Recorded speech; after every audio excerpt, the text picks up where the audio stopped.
जिंदगी में बंदगी तू करना है,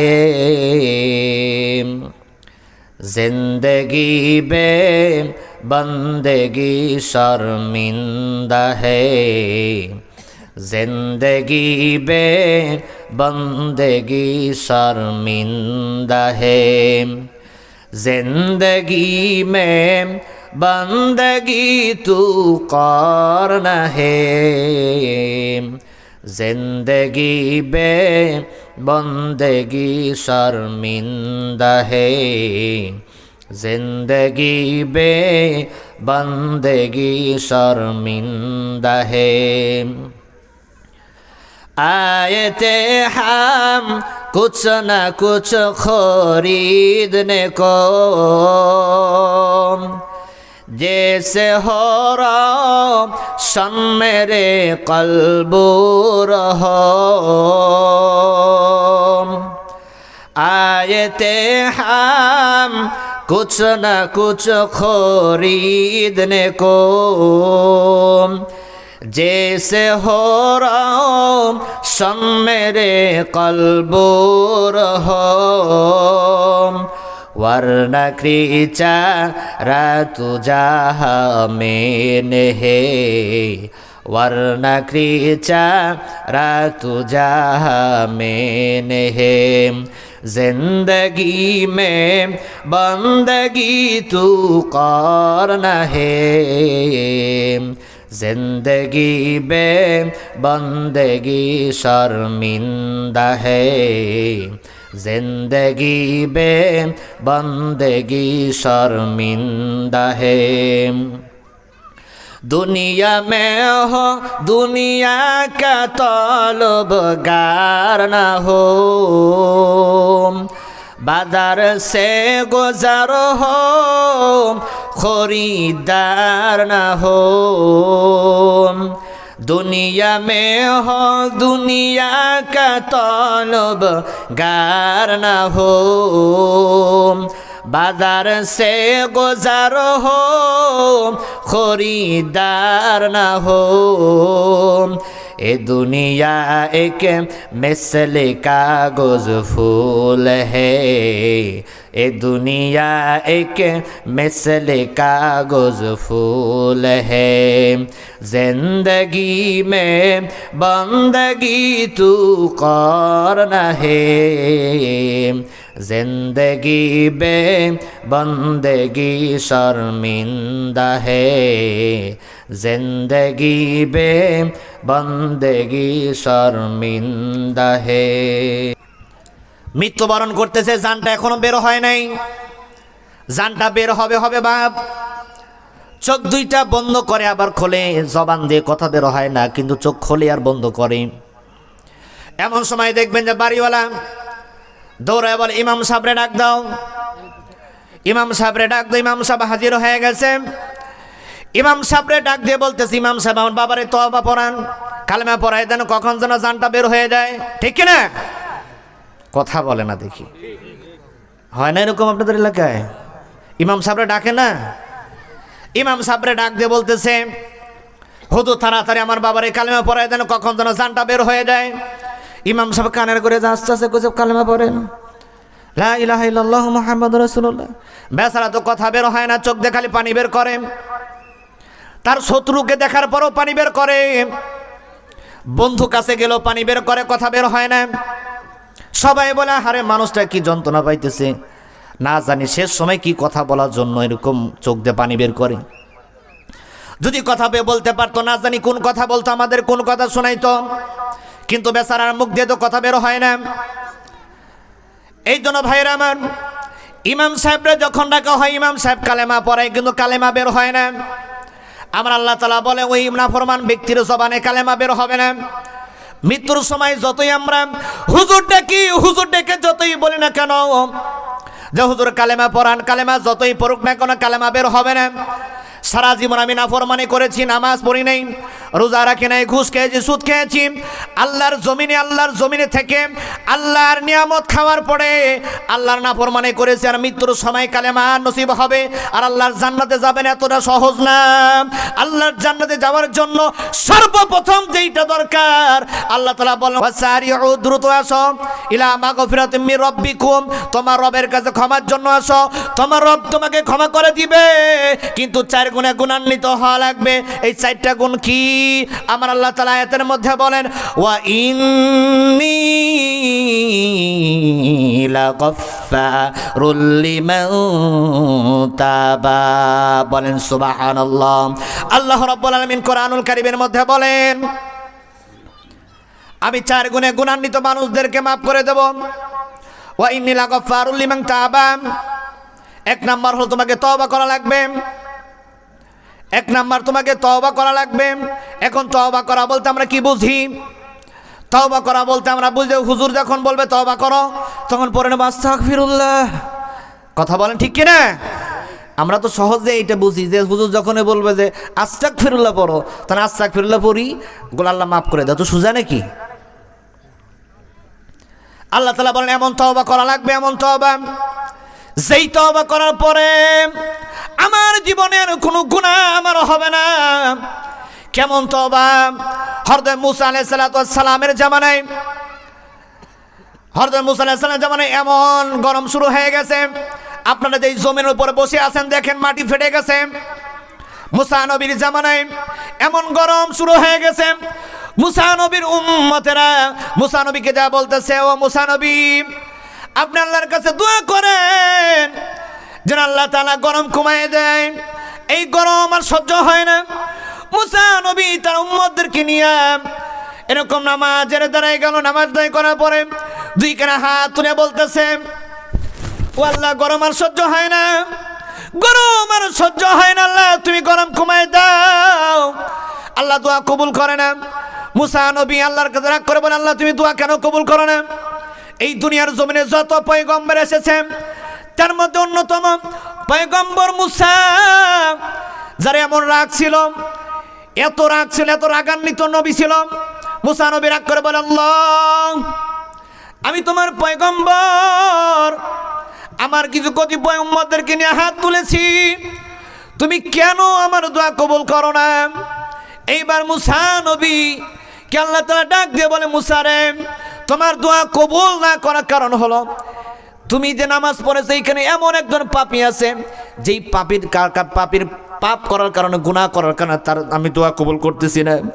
এবার মুসা নবী দাঁড়ায় গেল, দাঁড়ায় বলতেছে ও পাপিষ্ট বের হও, ও পাপিষ্ট এই মজলিস থেকে বের হয়ে যাও, কাতার থেকে বের হয়ে যাও, আমাদের দল থেকে বের হয়ে যাও, তোমার জন্য আমাদের দোয়া কবুল হচ্ছে না, তোমার জন্য আমাদের দোয়া কবুল হয় না, তাড়াতাড়ি বের হও। এখন বলেন তো যদি বের হয় তার কি মান সম্মান থাকবে? মান সম্মান থাকবে নাকি? এখন যদি এইখানে বলা যায় যে আপনাদের মধ্যে যে চোর আছেন বের হয়ে যান, চোর উঠবেন একজনও?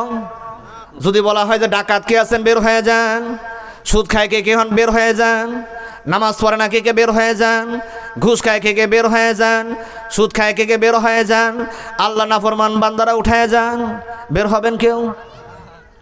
কারণ কি? বলে সবারই মান সম্মান আছে, মান সম্মানের ভয়ে আমরা উঠি না।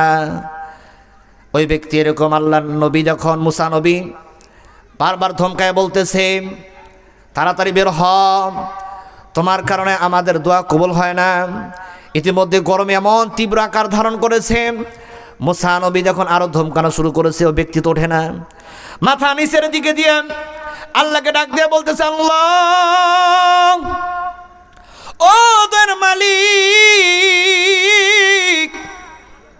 আল্লাহ আমি গুনাহ করেছি এটা আমি জানি আর তুমি জানো। আল্লাহ এখন যদি আমি এখান থেকে উঠে যাই, মানুষজন দেখবে যে আমি পাপিষ্ট, মানুষজন দেখবে আমি গুনাহগার, আল্লাহ আমার তো মান সম্মান থাকবে না। আয় রব্বি কারীম, আল্লাহ আমি এখন তওবা করলাম, আমি যত গুনাহ করেছি, যত অপরাধ করেছি, সমস্ত অপরাধ থেকে আমি তওবা করলাম। আল্লাহ গো তুমি আমার মাফ করে দাও। আল্লাহ তুমি যদি আমাকে মাফ না করো আমি কার কাছে গিয়ে মাফ চাইব? ও মালিক তুমি আমার এবারের মতো মাফ করো। ব্যক্তির ভিতরে তাওবাতান নাসুহা পয়দা হয়েছে, বলেন সুবহানাল্লাহ। মৃত মানুষের মাঝে মানে ওয়াজ করতেছি, আপনারা কি মৃত না জীবিত? আরব জোরে বলেন মৃত না জীবিত? তাহলে কথা বলতে হবে। আপনারা কেউ কথাই বলেন না, দেখি মনে হচ্ছে ঘুমাইতেছেন। আহা,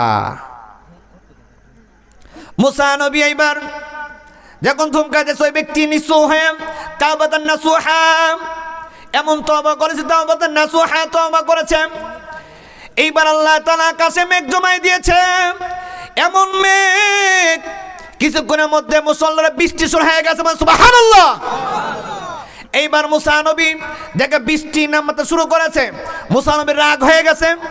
একটু আগে আল্লাহ বলল বৃষ্টি দেব না, একজন পাপিষ্ঠর কারণে বৃষ্টি হবে না, আবার তুমি বৃষ্টি দিলে কেন? এইবার আল্লাহ নরম ভাষায় মুসারে ডাক দিয়ে বলে, মুসা যে অপরাধ করেছে তার অপরাধের কারণে তওবা করেছে, আর আমি আল্লাহ রাব্বুল আলামিন তার তওবা কবুল করে নিয়ে বৃষ্টি দিচ্ছি তার জন্য, সুবহানাল্লাহ। এবার আল্লাহ তাআলার কাছে মুসা নবী বলতেছে, ও আল্লাহ যে পাপিষ্ঠ গুনাহ করেছে এই পাপিষ্ঠকে তুমি দেখায় দাও, এই পাপিষ্ঠকে দেখায় দাও, আমি তাকে দেখতে চাই। কোন পাপিষ্ঠ যার কারণে তুমি বৃষ্টি দাও না, গরম আরো বাড়ায় দাও, আবার তওবা করার কারণে তুমি আবার বৃষ্টি দাও। আল্লাহ বলে যে নো, আমি তার পরিচয় দিতে পারবো না, কারণ আল্লাহ তাআলার সঙ্গে যার দোস্ত হয়, বন্ধুত্ব হয়, আল্লাহ তাআলা তার সম্মান রক্ষা করে, অসম্মানই করে না। এই জন্য এখানে আমরা যারা আছি, গতকালকে দেখবেন যে আমরা জিকিরও করেছি, ঠিক কিনা বলেন? হুজুর ওয়াজ করছে না, জিকির করাইছে না, নফল নামাজ রাত্রে পড়ছেন না, হুজুর ওয়াজ করছে এই রাত্রে সব গুনাহ মাফ করে নাই। ওয়াজ গত রাত্রে ওয়াজ করছে তো, যে রাত্রে সব গুনাহ মাফ। আমরা তো বাপরে বাপ, আজকে হ্যাঁ আবার ফাটায়, হ্যাঁ আবার জৌমায়ে নামাজ পড়বো। ব্যক্তিদের নামাজ পড়া শুরু করেছে, নামাজ পড়তে পড়তে কত রাকাত পড়েছে নিজের গুনাই না, মানে নিজেও জানে না কয় রাকাত নামাজ পড়েছে, ঠিক কিনা বলেন? নামাজ পড়তে পড়তে এত নামাজ পড়েছে সে নিজেও জানে না কয় রাকাত নামাজ পড়েছে সারা রাত্রে।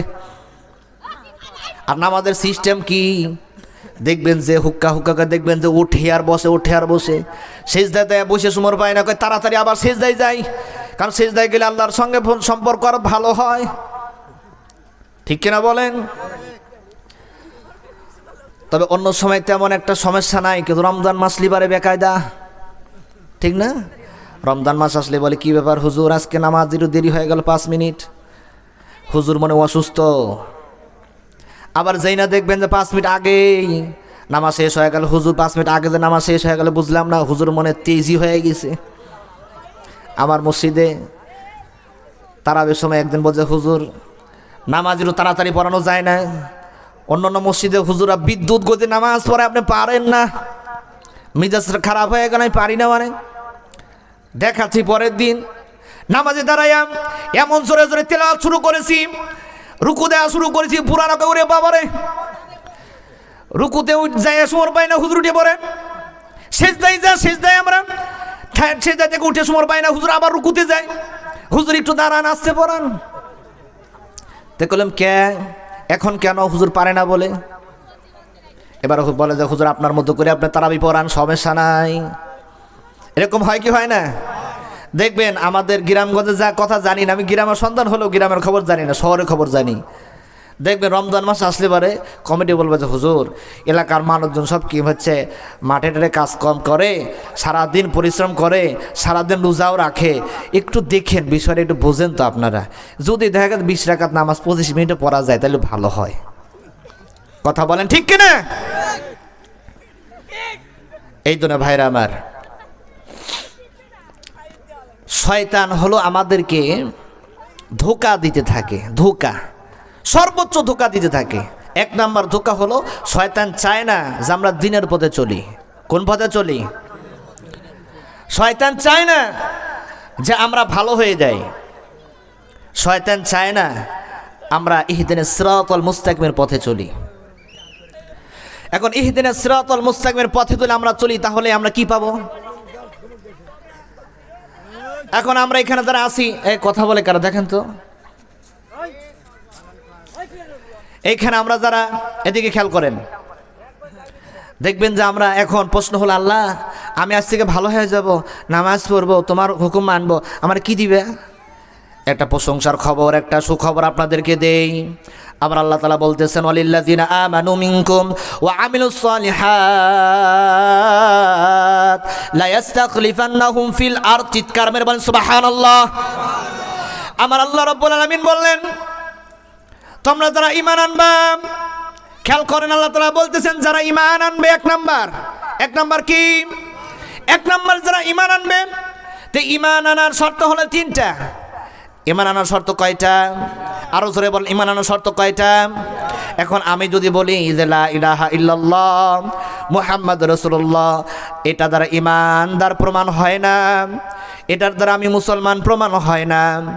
আমি যখন বলবো লা ইলাহা ইল্লাল্লাহ মুহাম্মাদুর রাসূলুল্লাহ, এটা প্রাথমিক সময় আপনি নিবন্ধিত হলেন, মুসলমানের খাতে আপনার নামটা উঠে গেল, কিন্তু পূর্ণাঙ্গ মুসলমান এখনো হন নাই। ইমানের দাবিতে এখন আরো দুইটা শর্ত আছে। আপনি মুখে যখন বলেছেন লা ইলাহা ইল্লাল্লাহ, 2 নম্বর শর্ত হলো বলতে মুখে যেটা বলেছে এটা ভিতরে থাকা লাগবে। এটা কোথায় থাকা লাগবে বলেন? এখন ধরেন যে আমাদের ভিতরে কেমনে আসে না এটা বুঝবো কেমনে? এখন দেখবেন যে ভোটের সময় সামনেই তো ভোট, দেখবেন যে সবাই যায়, দেখবেন যে বিএনপি বোঝে না, জামাত বোঝে না, সবার কাছে যা বলে যে ভাই ভোটটা ধান শীষ দিয়েন, একটু 5 মিনিট পরে যা বলে যে ভাই ভোটটা দাঁড়িপাল্লায় দিয়েন, ও দুইজনেই বলে যে ভাই আপনারাই দেব, ঠিক কিনা বলেন? ও দুইজনেই খুশি করার জন্য বলে যে আপনারাই দেব, কিন্তু এর মধ্যে দিয়ে দেখবেন যে একজন যা বলে ভাই চা খান, বিড়ি খান, এই যে চাচা দেখ বিড়ি খায় কোনটা, কয় চাচার বেনসন দে, চা বলে বেনসন লাগবে না, চা দেওয়া আগে, এই চাচার চা দিস না আগে বিস্কুট দে। এইবার দেখবেন যে যাওয়ার পর আর একজন আইছে, কেবল গায়ে মুখ টুক মুইছে, আবার বলতেছে চাচা বলছে পয়সা রাখটা। এবার বলে কি ব্যাপার বাবারা, তোমরা কিছু জন আইছো, কি খবর, তোমাদের কার্যক্রম কেমন চলতেছে? বলে আলহামদুলিল্লাহ খুবই ভালো। এবার দেখবেন আড়ালে যায়, ও দেখবেন যে দুইজনেরই খায় আর দুইজনেরই মন জোগায়, কিন্তু কোনোভাবে দলে বুঝতে পারে এই বেটা কিন্তু আজ আমার দলে না অন্য দলে, তাহলে কি করবে? বলে দল আগে জিতে লিখ। এরপরে দেখবেন যে জল দিতে গেছে, এইবার বেচারা তো দেখবেন যে কাগজে সই করা লাগবে। এইবার যেই না চাচা হাজির হয়ে গেল, চাচা কাগজের সই দেন গো। এইবার বলে যে চাচা কালকে আইসো, কথা বলেন ঠিক না ভাই? ঠিক। এইবার কালকে যাওয়ার পরে চাচা আমি তো মহাব্যস্ত, তুমি পরশু আইসো। দেখবেন এরকমভাবে ঘোরায় কি ঘোরায় না? এই ঘোরানোর কারণ হলো আপনি নিজে এই সিস্টেমটা তৈরি করেছেন। এই জন্য আল্লাহ তাআলা বললেন, ওয়ালিল্লাযিনা আমানু মিনকুম ওয়া আমিলুস সালিহাত, তোমরা ইমানদারদেরকে পছন্দ করো, নিজেও ইমানদার হও। তুমি নিজে ইমানদার হও, তুমি যদি ইমানদার হও, 2 নম্বর নেক কাজ করো, নেক কাজ বেশি বেশি নেক কাজ করো। নেক কাজ করলে কি হবে? আমি ওয়াদা দিয়ে বললাম, আমি তোমাদেরকে দুনিয়ার ক্ষমতা দেব। বলেন সুবহানাল্লাহ। আরো ধরে বলেন সুবহানাল্লাহ। ক্ষমতা চান না? ক্ষমতা চায় না, গ্রামের মানুষ চায় না। আমার বন্ধুগণ, আমার ভাইদানেরা, আল্লাহ তাআলা বলতেছেন আমি তাদেরকে ক্ষমতা দেব, যাদেরকে দেওয়ার পরে আমার দ্বীন কায়েম হবে, যাদেরকে দেওয়ার পরে ইসলাম কায়েম হবে। এখন ভাইরা আমার, এখন অনেকে মনে করে যে হুজুর দ্বীন কায়েম হবে কি দিয়ে? সবাই তো বাটপার দিয়ে ভরা। দেখবেন যে একদল নামাজ নাই, রোজা নাই, গায়ের মধ্যে পাঞ্জাবি পরে, মাথায় টুপি দিয়ে, জীবনে যে মানুষ পাঞ্জাবি পরে না, টুপি মাথায় দেয় না, ওই মানুষও দেখবেন যে পাঞ্জাবি পরে টুপি মাথায় দিয়া, দেখবেন যেখানে পাবে বুকে জড়ায় নেয়, ময়লা দেখে না, কেদা দেখে না, বুকের মধ্যে জড়ায় নেয়। কিসের জন্য? ভালোবাসার জন্য, ঠিক কিনা বলেন? কিন্তু আল্লাহ তাআলা বলতেছে ওই টুপি দেখে আর তুমি গায়ের পাঞ্জাবি দেখে তুমি ভুলে যাইও না। তুমি দেখো ওই ব্যক্তির মধ্যে নেক আমল আছে নাকি, তার মধ্যে ঈমান আছে নাকি। আর ঈমানের শর্ত হলো কয়টা? কথা বলেন না কেন? কথা বুঝতেছেন আমার? ইমানের শর্ত হলো কয়টা? 1 নাম্বার কালেমা পড়া লাগবে, কালেমা ভিতরে থাকা লাগবে। আর 3 নাম্বার হলো এই কালেমা বাস্তবায়ন করা লাগবে। বাস্তবায়ন কি? বাস্তবায়ন নামাজ পড়া লাগবে, রোজা রাখা লাগবে, হজ করা লাগবে, যাকাত দিতে হবে, রমজান মাসে ভালো ভালো কাজ করা লাগবে, দান সদকা করা লাগবে, মিথ্যা বলা যাবে না, খারাপ দেখা যাবে না, খারাপ শোনা যাবে না, নেক কাজ করা লাগবে। অর্থাৎ কোরআনুল শরীফের মধ্যে A to Z সব কথাগুলো আমাকে মেনে চলতে হবে। এখন ওই মানুষ যদি ইমানের দাবিতে সব কাজ করে, নেক আমল করে, ওই ব্যক্তিকে আল্লাহ তাআলা বলতেছেন তোমার জন্য সুখবর, আমি তোমাকে দুনিয়ার ক্ষমতা দেব। শুধু দুনিয়ার ক্ষমতা দেব না, এই দুনিয়ার ক্ষমতা দেওয়াতে আমি দুনিয়ার সমস্ত মানুষদের মধ্যে কল্যাণ বিরাজ করায় দেবেন। সুবহানাল্লাহ। আমরা অনেক সময় শান্তি খুঁজি, শান্তি ঠিক না, বলে দেশে শান্তি নাই, নিরাপত্তা নাই। আমি আল্লাহ তাআলা নিরাপত্তা দেব। তুমি যদি ইমানদার হও আর নেক কাজ করো, আমি তোমাদেরকে নিরাপত্তা দেব। এখন অনেকে বলতে পারে হুজুর, বাংলাদেশের মধ্যে সুপরিচিত একজন মুখ উসমান হাদি তো অনেক ভালো মানুষ ছিল, এ কেন মারা গেল? কথা বলেন ঠিক না ঠিক? একে গুলি করা হলো, কিন্তু এখনো এর আসামি ধরা পড়লো না। কিন্তু এত ভালো মানুষ ছিল, নেক কাজ করতো, নামাজ পড়তো, জুম্মার নামাজ পড়ে বের হইতেছিল, রাস্তার মধ্যে গুলি করে হত্যা করে ফেললো। তাহলে আল্লাহ তাআলা বলতেছে যে আমি তোমাদেরকে নিরাপত্তা দেব। এখানে তো নিরাপত্তা আমাদের নাই, কিন্তু আল্লাহ তাআলা বলেন আমি তোমাদেরকে নিরাপত্তা দেব। কিন্তু এইখানে একটা মেসেজ যে আল্লাহ তাআলা একজন নয়, একজন দ্বারা হাজার হাজার মানুষকে তৈরি করবে। যেমন একজন উসমান হাদি দুনিয়া থেকে চলে গেছে, একজন উসমান হাদি যাওয়ার পরে হাজার হাজার উসমান হাদি আমার আল্লাহ তাআলা বানিয়ে দিয়েছে, ঠিক কিনা? আজকে উসমান হাদির জায়গায় হাজার হাজার উসমান হাদি দাঁড়ায় গেছে। যারা মনে করেছিল উসমান হাদিকে মেরে দিলে পরে সব শেষ, এখন দেখা গেছে সর্বনাশ হয়ে গেছে। এক উসমান হাদিকে মরার পরে হাজার হাজার উসমান হাদি মাথা চারা দিয়েছে। এখন এদেরকে এখন কি করব? এদেরকে দমায় রাখা যায় না, যার কারণে নিজের এখন দমায় গেছে। এখন কি করা যায়? এখন চিন্তা করলো আমাদেরকে ভালো হওয়া লাগবে। এখন ভালো হওয়ার জন্য কি করছে? মাথায় টুপি লাগাইছে, গায়ে পাঞ্জাবি পরেছে, মানুষের দরবার দরবার হাজির হচ্ছে। এই জন্য মুসলমান তোমাদেরকে বলে যাই, তুমি যতই খারাপ কাজ করো না কেন, যদি একবার দুই বল আল্লাহ আমি তোমার কাছে ক্ষমা চাই, আল্লাহ তোমাকে মাফ করে দাও। আল্লাহ বলে আমার নাম গফফার, আমার নাম সাত্তার, আমার কাছে যদি কেউ ক্ষমা চায় আমি সঙ্গে সঙ্গে তাদেরকে ক্ষমা করে দেই। বলে সুবহানাল্লাহ।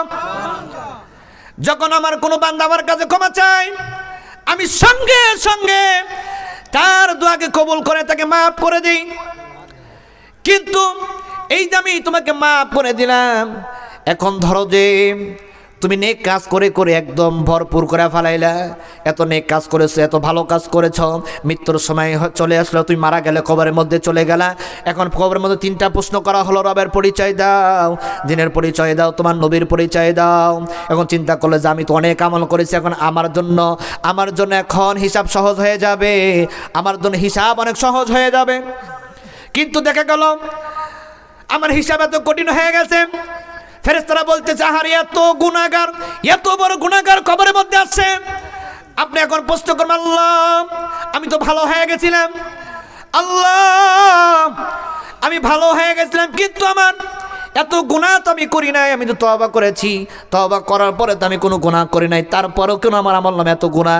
এবার আল্লাহ তাআলা বলবেন যে তুমি গুনাহ করো নাই, কিন্তু তুমি ভালো কাজ করেছ, এটার যা তুমি পেয়েছ। কিন্তু তুমি যখন তোমার কাছে একজন এসেছিল যে তুমি ভোটটা ভাই দিও, তুমি সিলটা মেরেছ, ওই ব্যক্তিরা চাউল চুরি করছে, ডাল চুরি করছে, তেল চুরি করছে, যা চুরি করেছে সব কিছু গুনাহ সে একা পায় নাই, এর অর্ধেক গুনাহ তোমার আমল নামায় চলে এসেছে, ঠিক কিনা?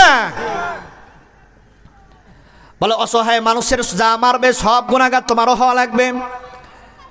এই জন্য আল্লাহ তাআলা বলছেন কুনু মা সাদিকিন, যারা সত্যবাদী, সাদিকিন, ভালো মানুষ, ঈমানদার, মুত্তাকি, তাদের সঙ্গে চলতে হবে, তাদের সঙ্গে উঠতে হবে, বসতে হবে। কিন্তু আমাদের বন্ধু কারা? দেখা গেছে যার একটু ক্ষমতা আছে, ফোন দেওয়া মাত্র দেখবেন যে মোটর সাইকেল নিয়ে 10 জন হাজির। চিন্তা করে এর যদি জুতা টানতে পারি তাও দুনিয়াতে লাভ আছে। কথা বলেন ঠিক না বা ঠিক? ও মনে করে দুনিয়ার জমিনে এইটা করলে পরে আমার লাভ আছে না। আল্লাহ রাব্বুল আলামিন বললেন এই দুনিয়ার জমিনে তুমি যেইটা চাও সব আমি দিয়ে দেব। এই ঘোষণা আল্লাহ তাআলা বললেন যে তুমি বেশি বেশি বেশি বেশি নেক আমল করো। তুমি বেশি বেশি নেক আমল করলে আল্লাহ তাআলা তোমাকে দুনিয়ার ক্ষমতা দিবে। এখন আমরা সবাই তুলে বেশি বেশি নেক আমল করি, তাহলে দেখবেন যে ভালো মন্দের তফাৎ কিন্তু আপনি বুঝতে পারবেন, ঠিক কিনা? আপনি তাহলে ভালো মন্দের তফাৎ বুঝে ফেলেন, তাহলে কিন্তু আমরা দেখবেন যে ভালোকে খারাপকে আমাদের মাঝ থেকে দেখবেন যে ভালোটা মাথা চাড়া দিয়ে উঠবে। যখন ভালোটা আমাদের মাঝে মাথা চাড়া দিয়ে উঠবে, তখন কিন্তু আমাদের সমাজ আস্তে আস্তে ভালো কাজ করা শুরু হয়ে যাবে। তখন মন্দটা দাবায় পড়বে। তখন আমরা যত ভালো কাজ করতে থাকবো, আমরা যত ভালো কাজ করতে থাকবো, তখন আমাদের পরিবারের মধ্যে, নিজের মধ্যে, সমাজের মধ্যে পরিবর্তন আসবে। গুনাহ করার সুযোগ আমাদের মধ্যে আসবে না। এই জন্য ভাইরা আমার, আল্লাহ তাআলা বলতেছেন, ইয়া আইয়ুহাল্লাযিনা আমানুত্তাকুল্লাহ হাক্কা তুকাতিহি ওয়ালা তামুতুন্না ইল্লা ওয়া আনতুম মুসলিমুন।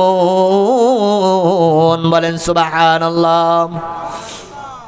আল্লাহ তাআলা বলতেছেন, ইমানদারদেরকে ডাক দিতেছেন, ডাক দিয়ে বলতেছেন, ইমানদারেরা আল্লাহকে ভয় করো, ভয় করার মতো ভয় করো।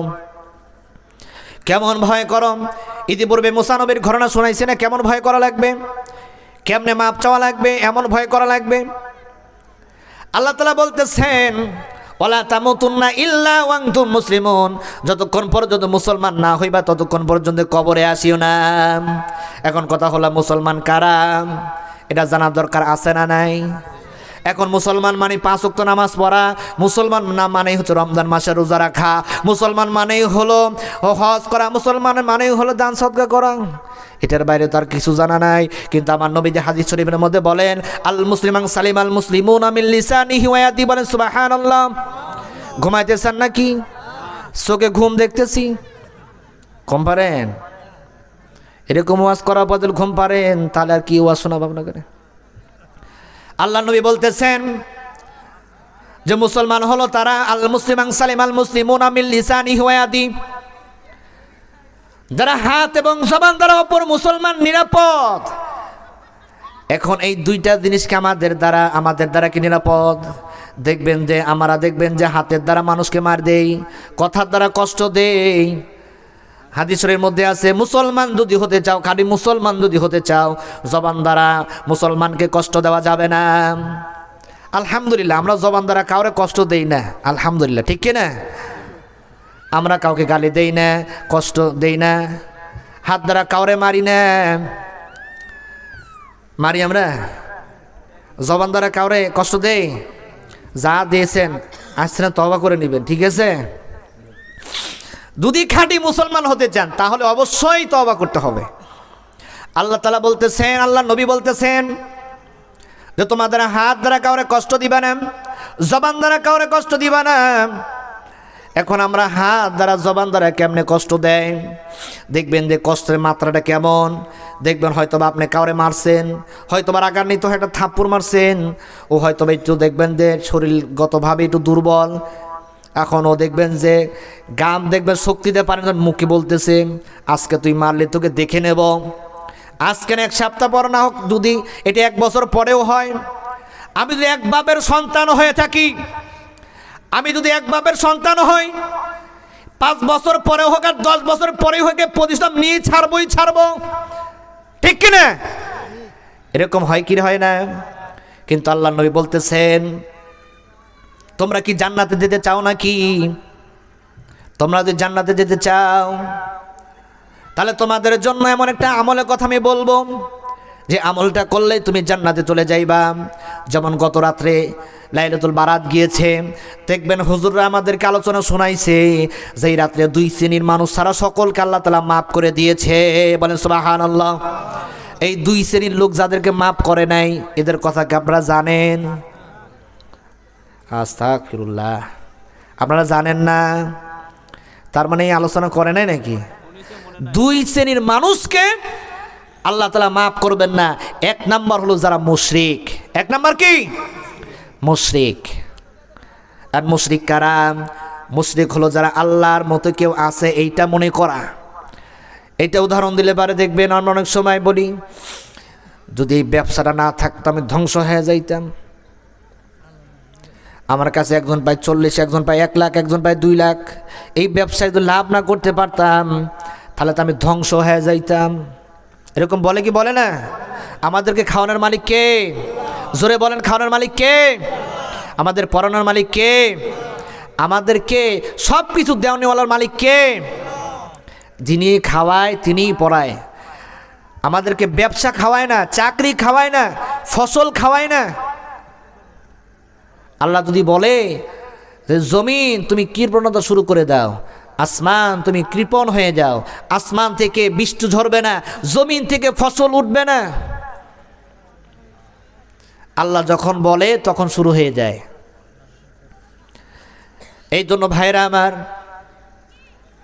আল্লাহ রাব্বুল আলামিন বলেন কারোর সঙ্গে শিরিক করা যাবে না। কি করা যাবে না? শিরিক করা যাবে না। আর 2 নাম্বার হলো ভিতরে বিদ্বেষ রাখা যাবে না। কি রাখা যাবে না? বিদ্বেষ বোঝেন তো? আবার বিদ্বেষ বোঝেন? বিদ্বেষ কি? হিংসা। আর অনেক সময় হিংসা পোষণ করে রাখি, হিংসা বোধের মধ্যে রেখে জমায় রাখি। হিংসা রাখা যাবে না। হিংসা ভিতর থেকে বের করে দিতে হবে। সকলের সঙ্গে ভালো আচরণ করতে হবে, ভালো ব্যবহার করতে হবে। তেমন একটা আমলের কথা আপনাদেরকে বলবো। একদিন নবী করিম সাল্লাল্লাহু আলাইহি সাল্লাম মসজিদে নববীর মধ্যে বসে আছেন। সাহাবীদেরকে বলতেছেন, ও আমার সাহাবীরা, এখন যে মসজিদে নববীর মধ্যে প্রবেশ করবে সে জান্নাতি। বলেন সুবহানাল্লাহ। এখন এই কথা যখন বলেছে সব সাহাবী পিছনে তাকাইছে, দেখি তো কিরা আসে। আর সাহাবীরা দেখে তো অবাক, এই সাহাবী জান্নাতি। পরে অন্যদিন আর একদিন নবী করিম সাল্লাল্লাহু আলাইহি সাল্লাম বলতেছে, এখন যে মসজিদে নববীর মধ্যে প্রবেশ করবে সে জান্নাতি। সব আবার ঘুরে তাকাইছে, কিরা? দেখে তো একই সাহাবী। পরের দিন আবার নবীজি বলতেছে, এখন যে সাহাবী প্রবেশ করবে সে জান্নাতি। বলেন সুবহানাল্লাহ। এখন দেখ ওই সাহাবী প্রবেশ করেছে। এক সাহাবীর মধ্যে কৌতূহল জাগলো, এই সাহাবী এমন কি আমল করেন যে আমল করার কারণে আল্লাহ তাআলা তারে জান্নাত দিয়ে দিচ্ছে। নবীজি তার পবিত্র জবানে বলেছে এই ব্যক্তিরা জান্নাতি। তাহলে আমার খোঁজ নেওয়া দরকার, এই ব্যক্তি কি আমল করে যে আমল করার কারণে আল্লাহ তাআলা জান্নাত দিয়ে দিবেন। এইবার সাহাবী ওই সাহাবীর বাড়িতে চলে গেছে, যা বলতেছে, ভাই আপনার বাড়িতে 3 দিনের মেহমানিত্ব চাই, 3 দিন মেহমানদারি চাই। আর মেহমানদারি মানে বাড়িতে যাইয়া খাওয়া দাওয়া এরকম না। যেমন আমাদের বাড়িতে যদি মেহমান আসে দেখবেন হাত খাটো, টাকা পয়সা নাই, মেহমান আসলে আমরা বিরক্ত হয়ে যাই। মেহমান আসার আর সময় পাইল না, ঠিক কিনা বলেন? মেহমান আসলে বিরক্ত হই, যে মেহমান আসার হলো জায়গা পাইল না, বিরক্ত। হ্যাঁ, আপনি এমন আচরণ করে অনেক সময় মেহমান রাগ করে কয়ে যায়, না ভাই আমার বাড়ির মেলা কাজ আছে, এর মধ্যে আইছিলাম কাজে, এই জন্য বারেবার উঠেছিলাম। এরকম হয় কি হয় না? কিন্তু আল্লাহ তাআলা বলেন, আমি যাকে বেশি ভালোবাসি আর ঘরের মধ্যে আমি মেহমান পাঠায়া দেই। সুবহানাল্লাহ। যখন আল্লাহ তাআলা দেখবেন খুব খারাপ অবস্থা, একবারে দেখবেন হাতে টাকা পয়সা নাই, কিন্তু মেহমান বাড়িতে এসে হাজির হয়ে গেছে, বুঝবেন যে আপনার দ্বারা এমন এক আমল আপনি করে ফেলেছেন যেটা আপনি নিজেও জানেন না, যেটা আল্লাহর কাছে অনেক প্রিয় হয়ে গেছে, যার কারণে আল্লাহ খুশি হইয়া আপনার বাড়িতে মেহমান পাঠিয়ে দিয়েছে। সুবহানাল্লাহ। এইবার মেহমান হাজির হয়ে গেছে সাহাবীর বাড়িতে, বলছে, ভাই আপনার বাড়িতে 3 দিন থাকতে চাই। এইবার 3 দিন থাকার জন্য বাড়িতে রয়েছে। এইবার সাহাবী বাড়ির মধ্যে রাত্রেবেলা ঈশা নামাজ পড়ে সাহাবী বিছানায় গিয়ে ঘুমায় পড়ছে। আর যেই সাহাবী মেহমানদারির জন্য গেছে সাহাবী ঘুমায় না, সারা রাত কান পাইয়ে যায়। কি আমল করে দেখি? কথা বলছেন নেই? সারা রাত জাগি থেকে দেখে যে বেড়াতো নাক ডেকে ঘুমায়। চিন্তা করলো হয়তো বা শরীরটাও অসুস্থ। কারণ একজন ইমানদার যে গুরুত্বপূর্ণ তার জীবনে যে আমলটাকে বেছে নেয়, গুরুত্বপূর্ণ আমল সে কখনো 3 দিনের বেশি ছাড়ে না। হয়তোবা ব্যক্তিটার অসুস্থ আছে, যার কারণে এই আমলটা ছেড়ে দিয়েছে, আজকের জন্য এটা বন্ধ রেখেছে, কালকে হয়তোবা এটা সে করবে। এবার পরের দিন ঈশার নামাজ 2 জন একসঙ্গে আদায় করে বাড়িতে আসার পর একসঙ্গে যখন ঘরের মধ্যে ঢুকলাম, যার পর ওই ব্যক্তিরা সুন্দর করে বিছানা পেরে বিছানায় গিয়ে ঘুমায় পড়লো। এবার ওই ব্যক্তি তো ঘুমায় না, সারা রাত জেগে জেগে দেখতেছে ওই ব্যক্তিরা কি করে, দেখে নাক ডেকে ঘুমাইতেছে। পরের দিন আবার একসঙ্গে সারা নামাজ আদায় করে আবার বাড়িতে আসলো। আসার পরে এরকম দেখতেছে ঘরের মধ্যে এরকম শুয়ে পড়লো, সে কান পেতে শুনতেছে যে কি আমল করে। দেখে সারা রাত খালি নাক ডেকে ঘুমায়, কোনো আমল করে না। পরের দিন কোনো উপায় না পেয়ে বলতেছে, ভাই একটা কথা বলতে চাই। বলে কি কথা? নবীজি একাধারে 3 দিন আপনার সম্পর্কে বলেছে যে এখন যেই ব্যক্তি মসজিদে নববীর মধ্যে প্রবেশ করতেছে ওই ব্যক্তিরা জান্নাতি, আর নবীজির পবিত্র জবানে যেটা বলে সেইটা মিথ্যা না। সুবহানাল্লাহ। এই জন্য তোমার জীবনে এমন কোন আমল করা যে আমল করার কারণে নবীজি বলতে বাধ্য হয়েছে তুমি জান্নাতি। তা আমরা এই দুনিয়ার জমিনে জান্নাতি হতে চাই, এমন সার্টিফিকেট চাই কি চাই না? আমরা চাই কি চাই না? আমরা সকলে জান্নাতে যেতে চাই কি চাই না? কারা কারা যাবেন না হাত তুলে দেখান। কথা বোঝে নাই। কারা কারা জান্নাতে যেতে চান হাত তুলে দেখান। কারা কারা জান্নাতে যেতে চান বলে লিল্লাহি তাকবীর। আল্লাহ সকলকে জান্নাত দিবে, কবুল করে বলে আমিন। তো গভীর মনোযোগ দিয়ে শুনবেন। এইবার সাহাবী সকালবেলায় বলতেছেন, ভাই তোমার কাছে একটা কথা জানতে চাই, তোমার জীবনে এমন কি আমল করো যেই আমল করার কারণে আল্লাহ রাব্বুল আলামিন আল্লাহর নবী বলতে বাধ্য হয়েছে তুমি জান্নাতি। এইবার সাহাবী বলতেছে যে আমার জীবনে তেমন কোনো আমল নাই, কিন্তু একটা আমল আমি করি যে আমলটা জীবনে ছাড়ি নাই। বলেন সুবহানাল্লাহ। তা আমি যে আমলটার কথা বলবো আপনারা করবেন তো ইনশাআল্লাহ? বলেন ইনশাআল্লাহ। আল্লাহ তুমি সবাইরে করা তৌফিক দান করছো, বলে আমিন। আমার বন্ধুগণ, এইবার সাহাবী ডাক দিয়ে বলতেছে, ভাই যে আমলটা করি সেই আমলটা হলো আমি সারাদিন সকালবেলা ফজর নামাজ পড়ে সকাল থেকে এশা পর্যন্ত আমি যাদের সঙ্গে কথা বলি, আমি যাদের সঙ্গে ওঠা বসা করি, এই ব্যক্তিদের সঙ্গে ওঠা বসা কথাবার্তায় যদি কেউ আমাকে কষ্ট দেয় আমার ভিতরে, কারণ মানুষ যখন কথার দ্বারা কষ্ট দেয় এইটা বন্ধুদের থেকেও বেশি আঘাত করে। কথা বলেন ঠিক না ঠিক? আমার বন্ধুগণ, এই বলবো সারাদিন আমি যাদের সঙ্গে কথা বলি উঠা বসা করি, কোনো ব্যক্তি যদি আমাকে কষ্ট দেয়, আমি এশার নামাজ পড়ে আমি ঘরের মধ্যে এসে বিছানায় শোয়ার পূর্বে আল্লাহকে ডাক দিয়ে বলি, আল্লাহ ফজর নামাজ পড়তে শুরু করে এশা পর্যন্ত আল্লাহ তোমার যেই যেই বান্দাগুলি আমার সঙ্গে খারাপ আচরণ করেছে আল্লাহ গো, আমি আমার মন থেকে সকলের জন্য এই কষ্টটা বের করে দিলাম, আমি সকলকে মাফ করে দিলাম। আল্লাহ তুমি তাদেরকে মাফ করে দাও। বলেন সুবহানাল্লাহ। আমার বন্ধুগণ, আমার ভাইজানেরা, এই জন্য আমাদের ভিতরে ছোট্ট একটা আমল অনেক পরিবর্তন ঘটাইতে পারে, যার কারণে হাদিস শরীফের মধ্যে বলছেন আখলিস দীনাকা ইয়াকফিকাল আমালুল কলিল। তোমার ঈমান যদি খাঁটি হয় তোমার অল্প আমল নাজাতের ব্যবস্থা হয়ে যাবে। অল্প আমল নাজাতের ব্যবস্থা কেমনে হয় এইটার উদাহরণ 1 মিনিটে দিতে চাই। অল্প আমল নাজাতের ব্যবস্থা এজন্য হয় যে আমলটা ধারাবাহিকভাবে চলে। যেমন আমরা ধারাবাহিকভাবে জুমার নামাজ কোনোদিন ছাড়ি না, 5 ওয়াক্ত নামাজ পড়ি না। কথা বলেন ঠিক কিনা? হুজুর জুম্মার নামাজ ছাড়ি না, 5 ওয়াক্ত নামাজ পড়ি না। আর মাঝে মাঝে যখন বছরে 2টা ঈদ আসে এটা তো আগে যায় হাজির হই। কথা বলেন ঠিক কিনা? কিন্তু 5 ওয়াক্ত নামাজ যারা পড়ে না দুনিয়ার জমিনে এরা কিছুই পাবে। এই জন্য ভাইরা আমার, এই হাদিস থেকে আর সাহাবীর থেকে বোঝা গেল ধারাবাহিক আমল করা লাগবে। কি করা লাগবে? ধারাবাহিক। বোঝেন তো? প্রতিদিন করা লাগবে। তবে একটা আমল করবেন, সেটা হলো আমরা প্রতিদিন ঘুমানোর পূর্বে বলবো আল্লাহ সকাল থেকে এই রাত্রে গভীর রজনী আমি এখন ঘুমাতে যাব এই পর্যন্ত সারা দিন আমার সঙ্গে আমার ভাইরা, আমার মুসলমান ভাইরা আমার সঙ্গে যারা খারাপ আচরণ করেছে, কথার দ্বারা কষ্ট দিয়েছে, আমি সকলকে মাফ করে দিলাম। আল্লাহ তুমি তাদেরকে মাফ করে দাও। এই আমলটা যদি করতে পারেন 100% কোনো সন্দেহ নাই আপনি দুনিয়ার জমিনে ঈমানদার হওয়ার পরে দুনিয়া থেকে বিদায় নেবেন। বলে সুবহানাল্লাহ। এই জন্য আমরা এই আমলটা করবো তো ইনশাআল্লাহ। আল্লাহ তাআলা যেন আমাদের সকলকে তৌফিক দান করেন। আমিন।